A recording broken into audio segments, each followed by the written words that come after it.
This film is dedicated to a great friend of the Soviet people.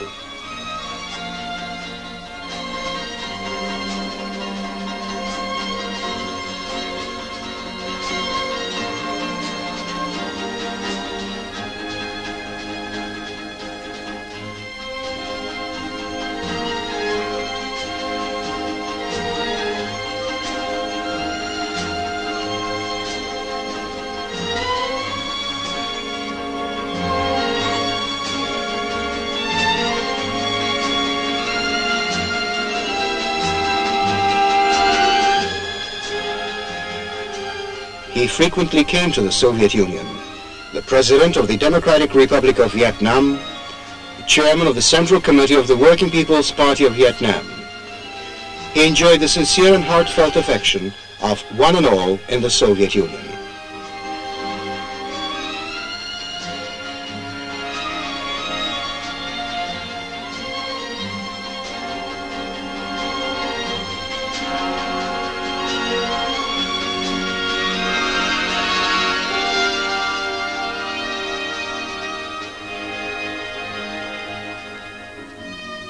His name was Ho Chi Minh.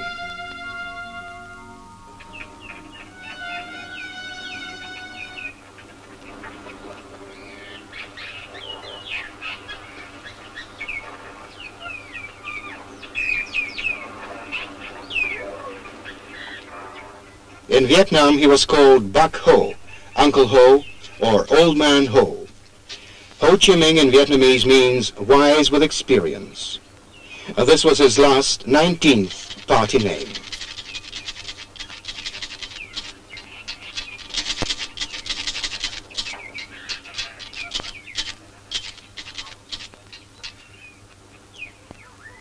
I was born 10 years before the beginning of our century. My father, a village school teacher, named me Nguyen Tat Thanh. I grew up in colonial Indochina, in the province of Nghe An, which gave my country many soldiers and poets.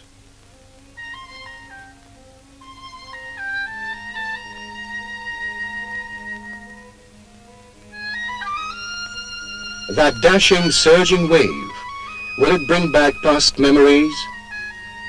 He saw this in his native village. He saw this in the town of Hue, where he studied. Today, it is South Vietnam.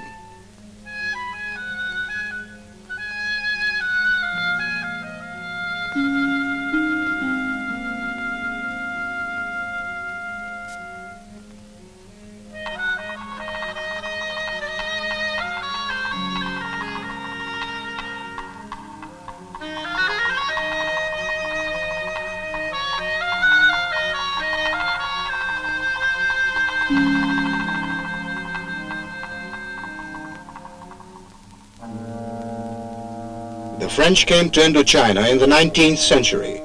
First the missionaries, then merchants, soldiers, gendarmes, and planters.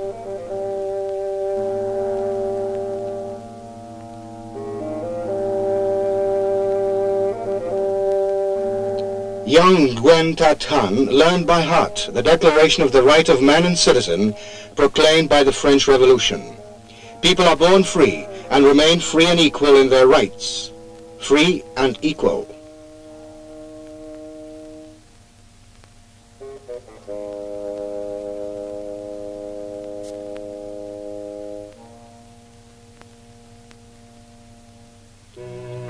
The French flag in Vietnam was the flag of the oppressors.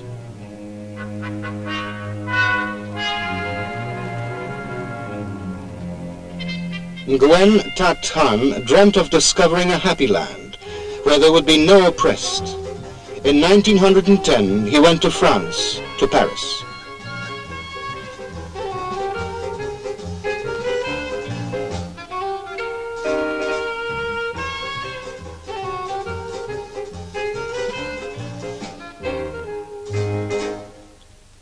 The Paris of the poor received me, he used to say. There I learned the true solidarity of the poor and the benighted.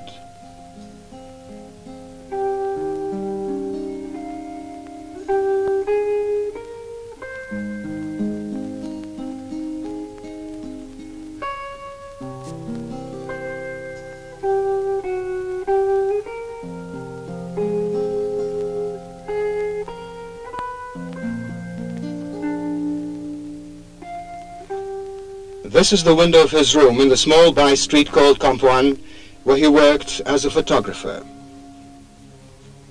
He traveled a lot in those years. He was a cabin boy. He washed dishes in a London hotel and then was a baker. He was a cigarette vendor in Canton and a window cleaner in Rio de Janeiro. He nearly died from tropical fever in Africa. He published his first story in L'Humanité and became a foreign correspondent of Paris periodicals.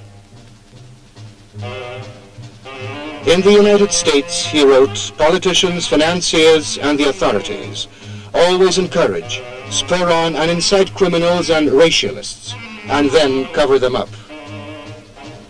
But he never did find a happy land.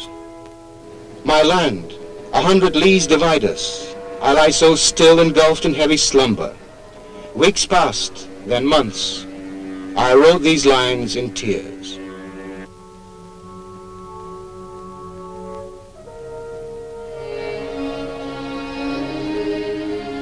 Nguyen Tat Thanh returned to France. In 1917, he was 27. In 1919, the young Vietnamese man came to Versailles and spoke to the prime ministers and generals who were remaking the map of Europe. He demanded, not asked for, but demanded independence for his country, for all colonies. In Paris, in Rue Jacques Callot, he rented premises for the newspaper Paria, meaning the oppressed. He was its publisher, editor, typesetter, proofreader, and delivery man. These are his articles. He signed them Nguyen Ai Quoc.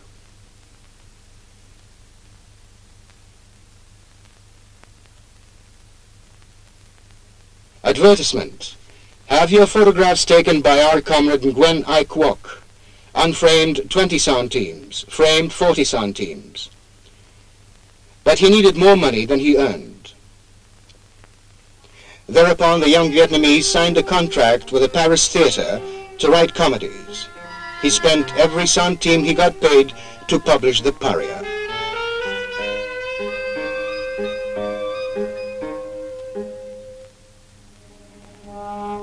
You're making a mistake, he told colonial officials in France, if you think that the people of Indochina have reconciled with their lot and do not hope to achieve emancipation the revolutionary way.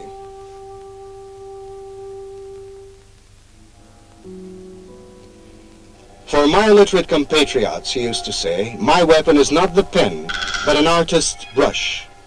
These are his drawings, anti-colonial cartoons signed Nguyen Ai Quoc. 30 years later in Hanoi, he would tell Soviet journalists, I'm your colleague. I wrote, took pictures, and made drawings for a newspaper. He never did relinquish the habit of drinking the blackest coffee and smoking cigarettes, acquired in those days in order to stay awake at night. 1920, Nguyen Ai Quoc speaking at a congress of the French Socialist Party. A group of French socialists recognized Lenin's Third International and formed the Communist Party of France.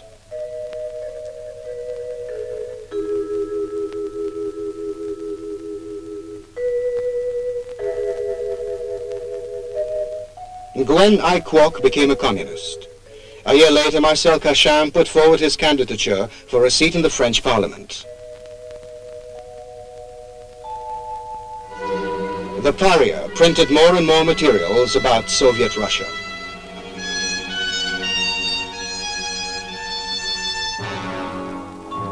Then came January 1924.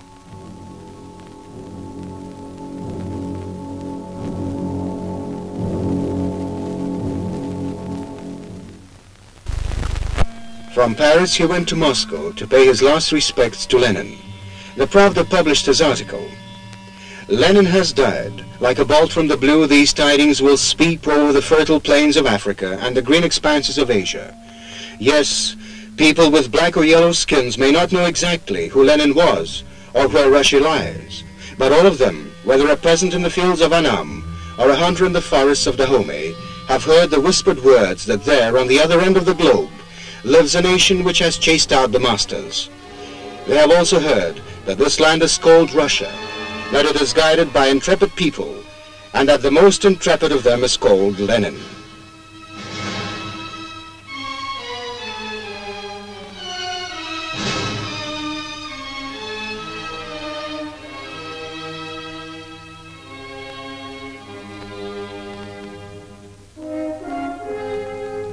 Such was Moscow when Gwen I. Kwok arrived there in the 20s. Here in Bolshoi Theater, the Comintern held its congresses. Pushkin Square was the site of the Communist University of the Working People of the East, where he studied. He lived in Hotel Lux in Tverskaya, now Gorky Street, and frequently went to Red Square and the Kremlin.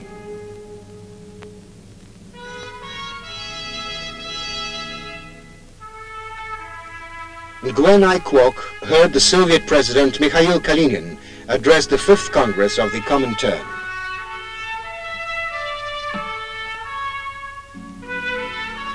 One of the tasks put forward by the 5th Congress of the Comintern in 1924 was that of organizing Marxist-Leninist parties in colonies and dependencies.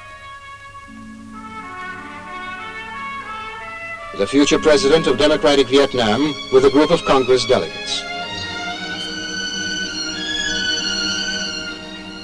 Comrades, since we call ourselves Lenin's disciples, we must concentrate all our strength, all our energy, on translating into life the precious behests bequeathed to us by Lenin in solving both the colonial and other issues.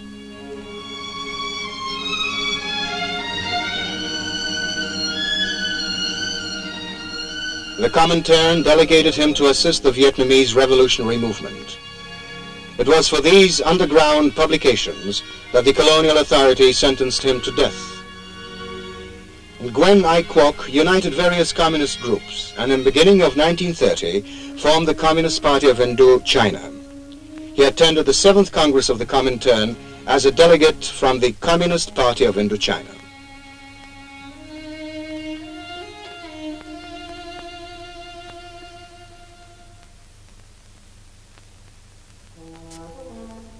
A questionnaire for the delegates to the 7th Congress of the Comintern. Name under which you are working in the party: Tend Man Kyon. Name under which you will speak at the Congress: Lin. Occupation: sailor. Worked for hire for 10 years.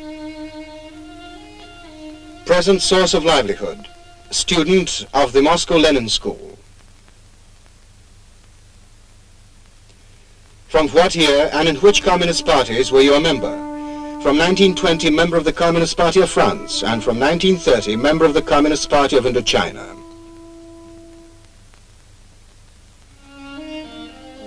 Work performed since the 6th Congress of the Comintern. Organizer of the Communist Party of Indochina, 1930-1931. Were you subjected to repressions? Arrested in 1931, spent 2 years in prison and escaped in 1933.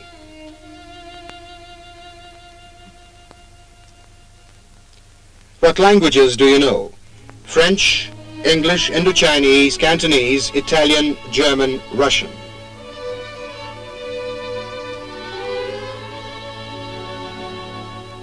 At first, it was patriotic sentiments, rather than communist ideas, that brought me to Lenin.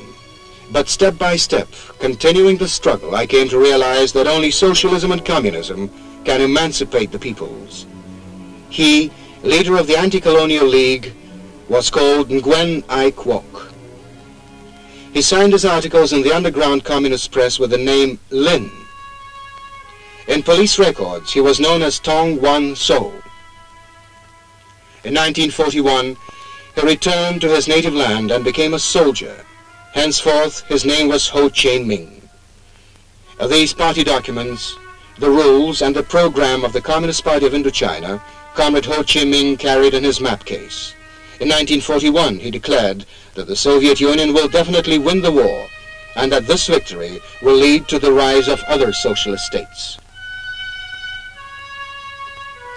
This was how the first Vietnamese partisan detachments which fought against the Japanese invaders were raised. In 1945, he became the first president of Free Vietnam, In the jungle, writing by the light of a wick lamp, Ho Chi Minh formulated the Declaration of Independence. But a few weeks later, French colonial troops landed in South Vietnam. President Ho Chi Minh and the government of the Democratic Republic of Vietnam did their utmost to preserve the newly won freedom and avert bloodshed. President Ho Chi Minh came to Paris for talks.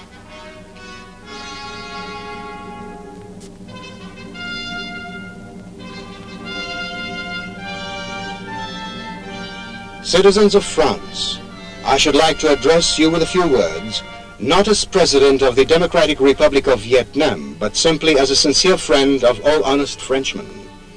We are not fighting against honest Frenchmen. We are only coming out against the brutal rule of the French colonialists in Indochina. Vietnam needed peace to begin rehabilitation, but the French colonialists wanted to seize the whole country.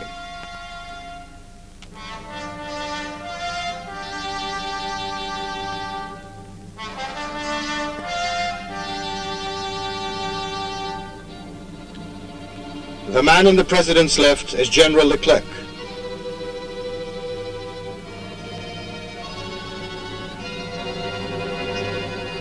In response to the urge of the Vietnamese people for peace, they were prepared to start a war.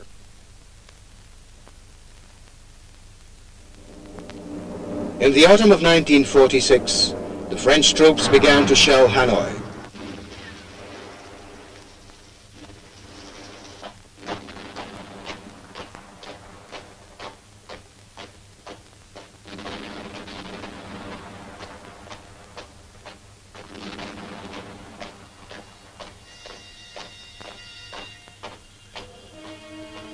There on the cruiser, General Leclerc smiled at the president.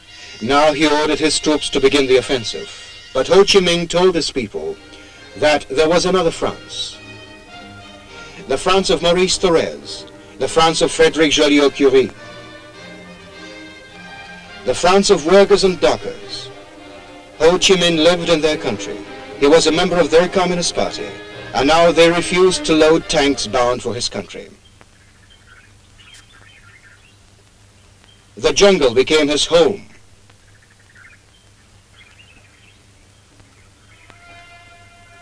And a cave his presidential palace.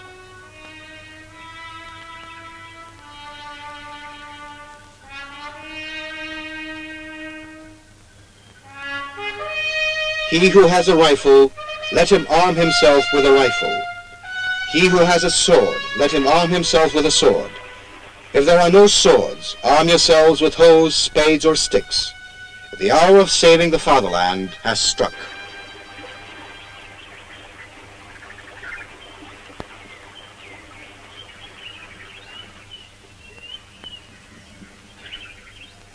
They say that psychological warfare specialists are showing this documentary, Ho Chi Minh in the Jungle, to U.S. officers and men.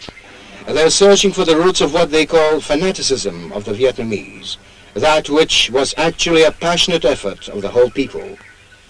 Since its second Congress in 1951, the Working People's Party of Vietnam has been guiding the people's struggle.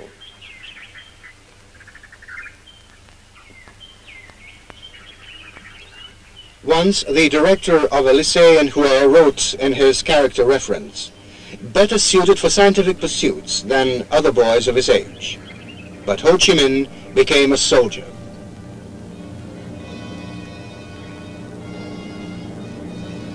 He often repeated Lenin's words that no revolution is worth anything unless it can defend itself.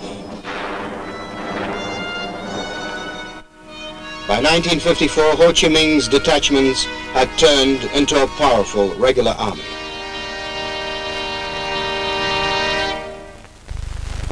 That year, the Vietnamese town of Dien Bien Phu was on everyone's lips. It was the site of a French military buildup in preparation for a decisive offensive.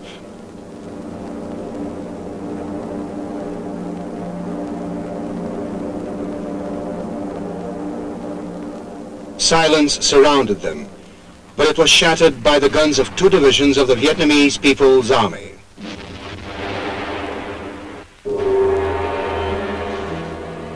Dien Bien Phu became a symbol of France's disgrace and tragedy. A tragedy of the deceived.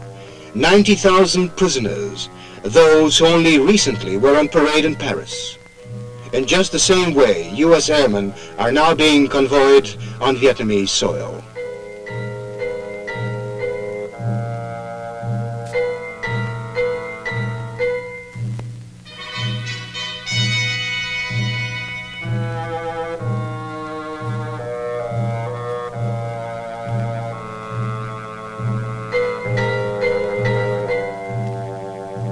The invaders pulled out of North Vietnam.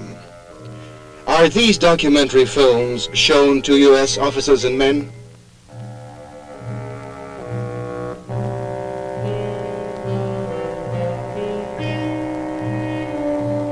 As the troops withdrew from the country, so did the owners of plantations, factories and mills.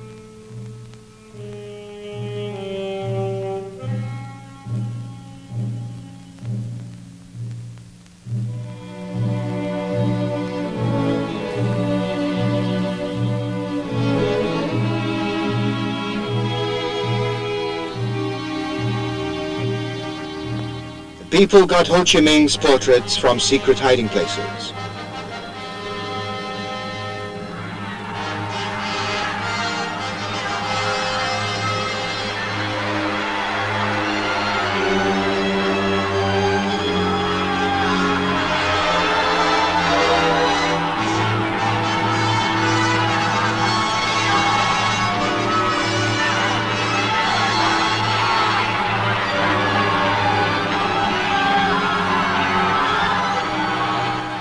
The President of the Democratic Republic of Vietnam, Ho Chi Minh, returned to the capital with his troops.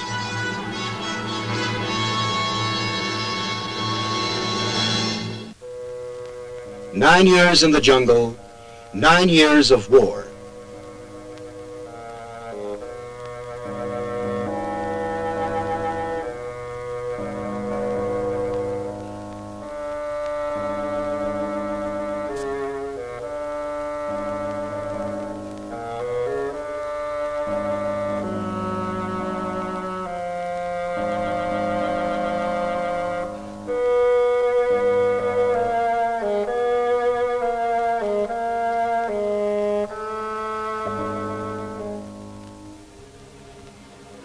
And in Vietnam, as was the case after the Civil War in Russia, the words peace and land stood next to the word socialism.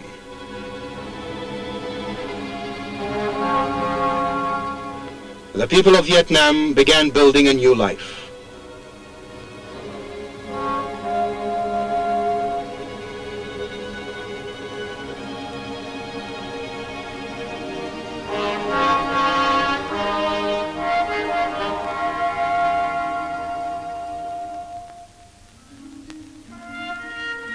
Once a poet compared Ho Chi Minh with Don Quixote. Yes, he was a visionary, a knight who battled against evil, and he became a soldier. He was a humanist and raised his sword against the invaders. His dream came true. He traveled across his country, not along secret guerrilla trails, but across the free land of Vietnam.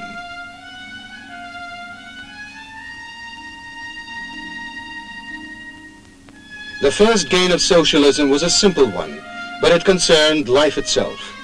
It was necessary to feed the children, and the president was the first to give up a third of his rice ration, setting an example for the entire adult population.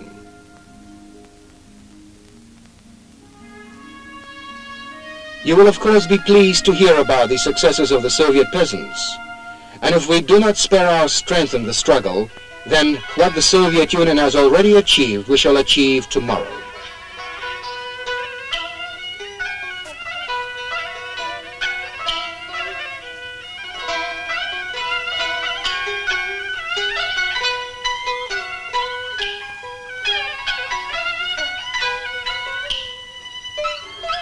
Now we are restoring old, small dams, but I, Ho Chi Minh, assure you that we shall erect powerful hydroelectric stations. Yes, we shall do that.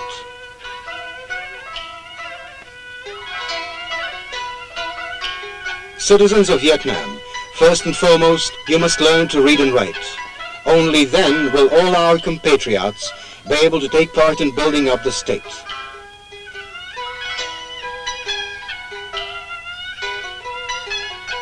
If a wife is illiterate, her husband teaches her.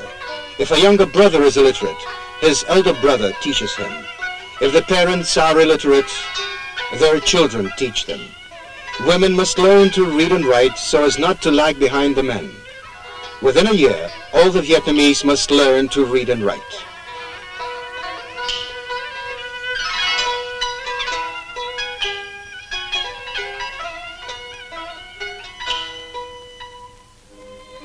Young Vietnamese went to the USSR to study and become doctors, teachers, engineers, and commanders. Here is the first group of them on board a Soviet ship. President Ho Chi Minh, as would an old Muscovite, told them at parting, "Don't trifle with Russian frosts. Dress warmly.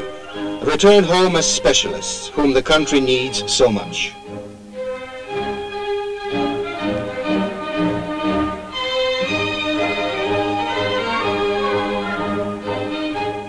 The sailors of the first Soviet ships to arrive in Vietnam and anchor in the port of Haiphong played host to the president. For us, his name became the personification of free Vietnam. In 1955, Moscow welcomed President Ho Chi Minh.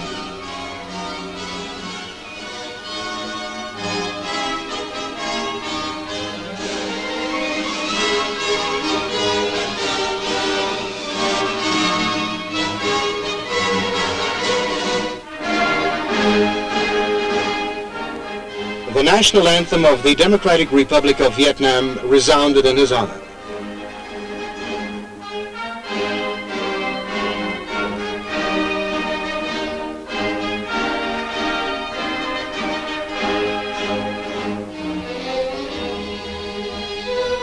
Ho Chi Minh had no need for pseudonyms now, nor did he have to avoid cameramen and photographers. He was president of a free country, and was happy to visit Moscow, where he lived in the 20s as a fugitive from the colonial authorities who wanted him for working for his country's liberation. In the 50s and 60s, President Ho Chi Minh made several trips to the Soviet Union. He arrived on official and on friendly visits to attend CPSU congresses and take part in international meetings. We must bear in mind that it is our good fortune to be living in a great epoch, the epoch of radical changes and momentous discoveries. In just a few decades, we have learned of many discoveries, such as the radio, television, atomic energy, and so forth. Man has placed the elements at the service of society. But the greatest discovery of all, a discovery of world historic importance, was the creation of the Marxist-Leninist theory.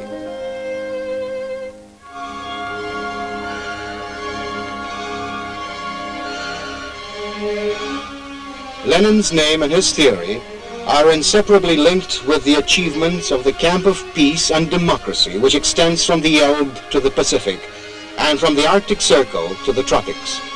The communists of the world called Ho Chi Minh a great patriot and internationalist.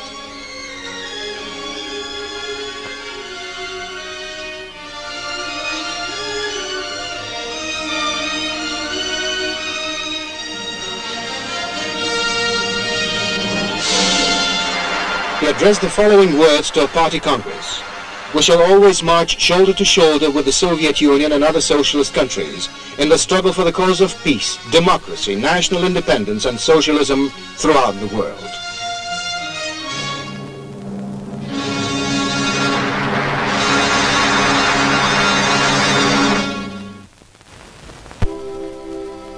Whenever in Moscow, he always went to the Lenin Mausoleum. He first heard about Lenin in Switzerland, a year before the October Revolution. It was his dream to meet Lenin. He came to Moscow in 1923, when Lenin was already seriously ill. He came again in 1924, but only in time for Lenin's funeral.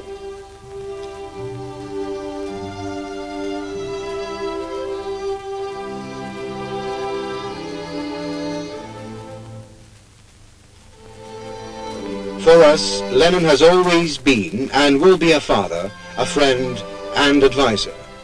Lenin wins the hearts of the Asian people, not only by his genius, but by his contempt of luxury, by his love for work, by his pure and simple personal life. In a word, by the moral nobility of a teacher.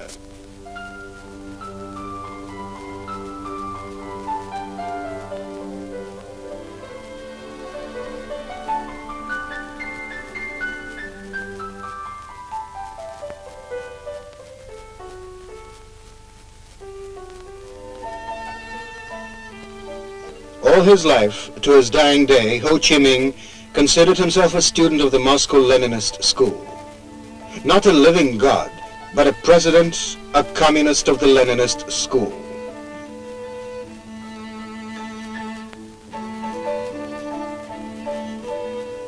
Ho Chi Minh did not live in this palace that used to belong to the Governor-General in Hanoi, but in this small house once occupied by the gatekeeper. He would rise at 5:30 and work late after midnight. "I've no time to write verses now," he once said. Our verses today are dams in terms of kilowatts. The dry statistic reports showing the number of acres irrigated. Our verses are newly built factories and schools. The Third Congress of the Working People's Party of Vietnam, held in 1960, was named the Congress of the Victorious Builders of Socialism.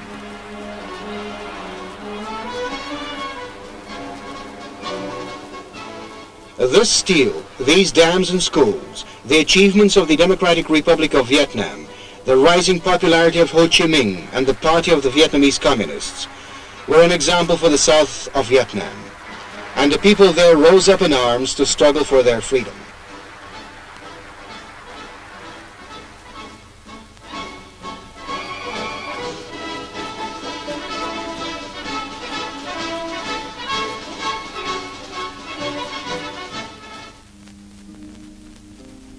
A hand has 5 fingers, some of them longer, others shorter, but they're all fingers of one hand, a single family. Dear compatriots in South Vietnam, I call upon you to unite. If all of us act in unison, a great future will await us. Our compatriots in South Vietnam are part of the Vietnamese nation. Rivers may dry up and mountains fall, but this truth will remain immutable. Every Vietnamese is my brother, my son, my grandson. I cannot sleep tranquilly when I think of the difficult life and the struggle of my compatriots in the South.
He had no family or children of his own.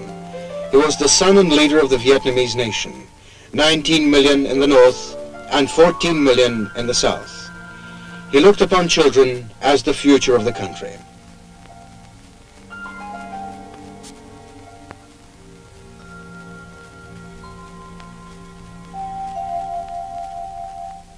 In 1931, he was tried in the British colony of Hong Kong.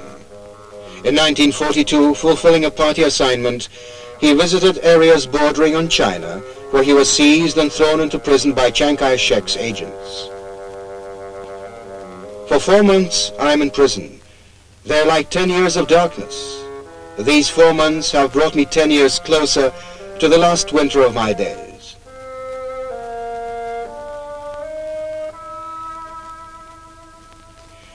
was believed to be dead 3 times during his lifetime. But as many times before, he was in hiding. He changed his name and became a monk in a Buddhist monastery in Siam to be closer to his country.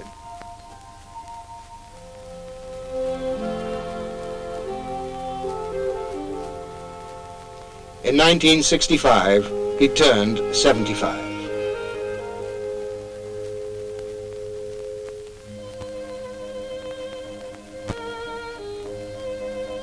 He was surrounded by children on that day.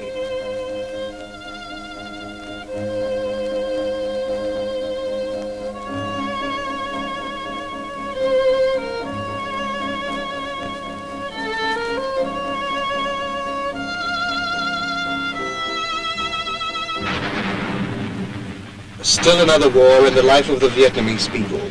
Another war in the life of Ho Chi Minh. Sustaining defeats in the south of Vietnam and fearing the example set by the socialist North, the United States started an undeclared war against the Democratic Republic of Vietnam.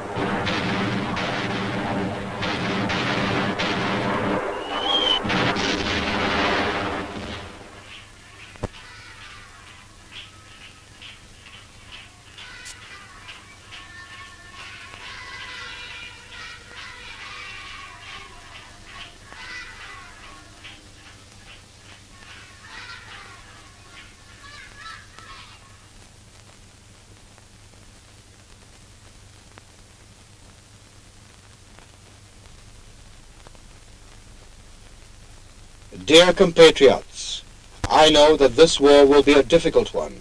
I know our enemy. He is strong, experienced, and treacherous. None of us, neither the soldiers, the workers in the rear, nor our women, shall have an easy time. It might happen that we shall have no strength to smile or sing, but we must have the strength to resist and to win. None of us is immortal, but we shall fight against aggression for national salvation.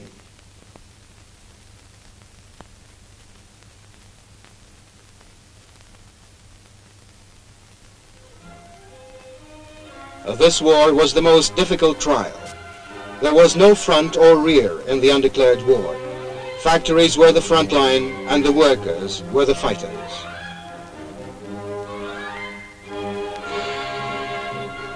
Justice is on our side, the President said. Our will is firm, and we are filled with determination to fight and win.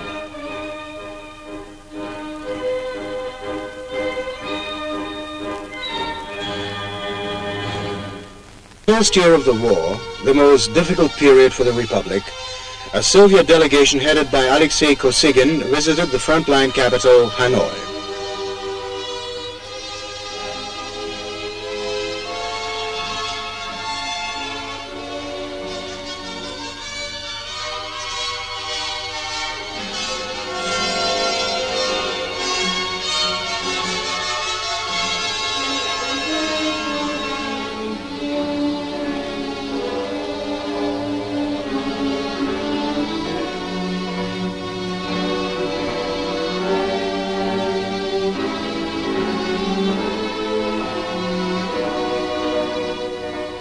The negotiations held in Hanoi and the documents signed there were fresh proof that the Soviet Union and the Communist Party consistently pursued the Leninist course of proletarian internationalism.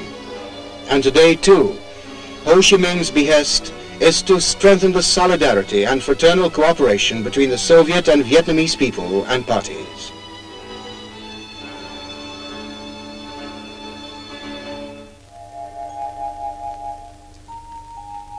From the Presidential Secretary's Memorandum Book, Rising Time, 5 o'clock.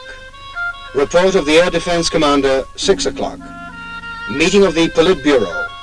Talk with the young pioneers. And another note. Correct the proofs of the preface to Lenin's works in Vietnamese translation. At times it seems that no one wants to believe us, but we shall overcome difficulties. It must be done. It can be done, and it will be done.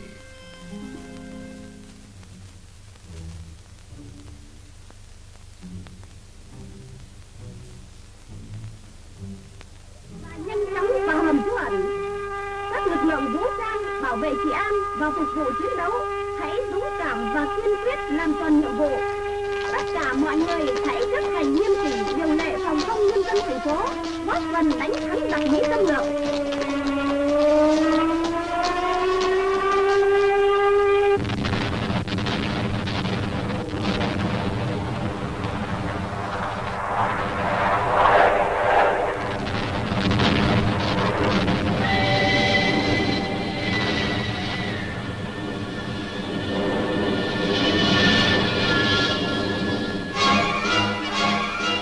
We were with Vietnam in those days. All progressive mankind was with the heroic country.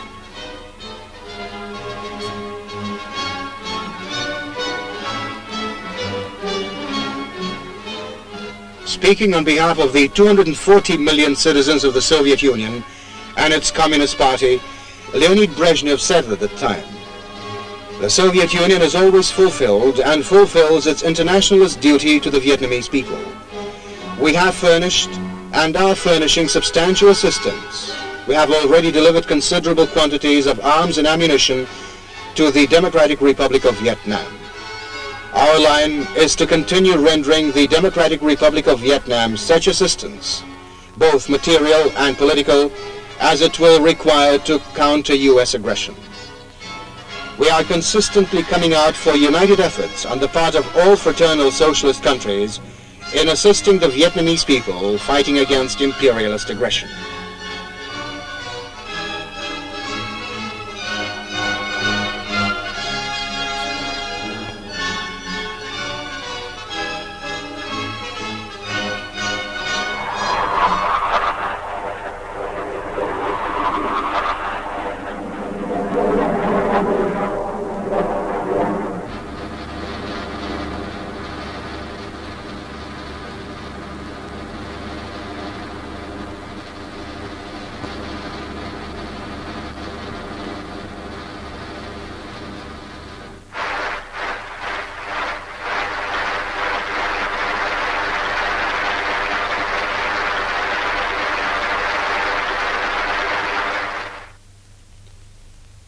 We have a large and powerful party, large and powerful because it is armed with the Marxist-Leninist theory, because it enjoys the love, trust, and support of the entire army and the entire people.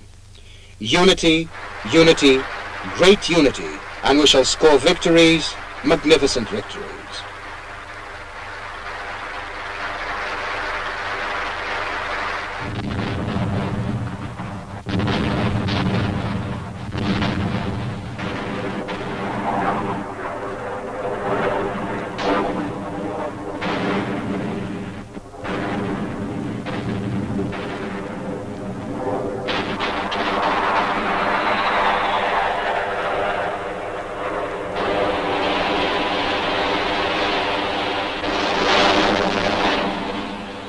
Four years of bitter struggle.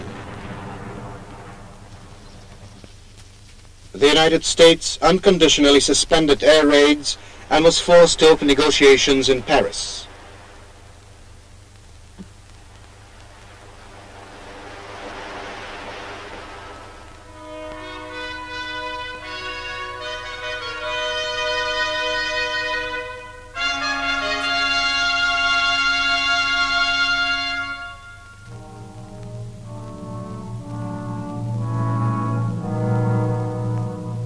Whatever the difficulties and privations, our people will definitely score complete victory.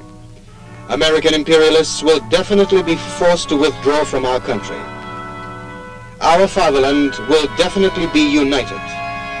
Compatriots in the South and North will definitely live under one roof. May our mountains, rivers, and people remain. After our victory over U.S. aggression, we shall build up our country and make it 10 times more beautiful than it is today.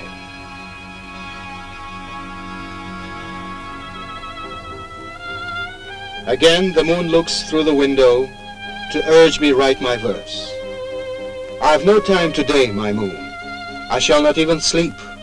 Wait and be patient. Another day will come, my moon. There listen how the bell is tolling to wake the people from their slumber. It brings them tidings of our victory. So wait a while. Be patient. Wait.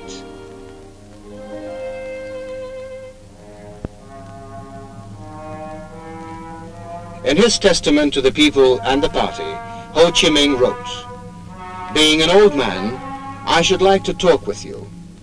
There is a saying, old age is a heavy burden. I, however, think otherwise. In the past, and today too, a true patriot, even if he is an old man, cannot sit with folded hands. We old men must unite first, so as to set an example to our young people. If I was to go now, I would have no remorse. I only regret that I cannot serve any longer and better."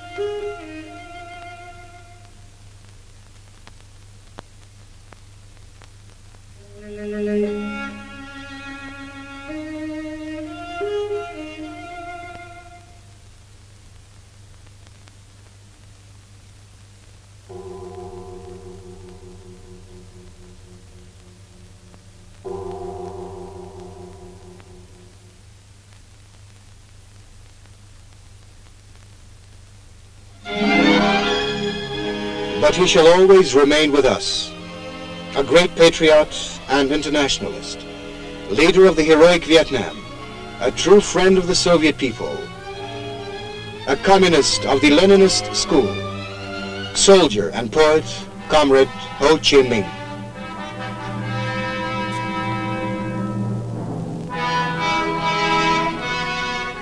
This film included documentary shots made by Soviet and Vietnamese cameramen, and also the material of the Institute of Marxism-Leninism under the Central Committee of the Communist Party of the Soviet Union, the State Film Fund of the USSR, and the Central State Archive of Film Documents of the USSR, and foreign newsreels.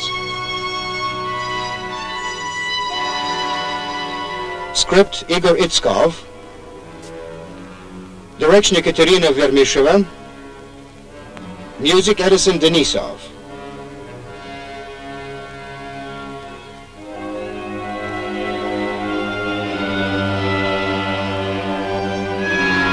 Camera, Anna Popova.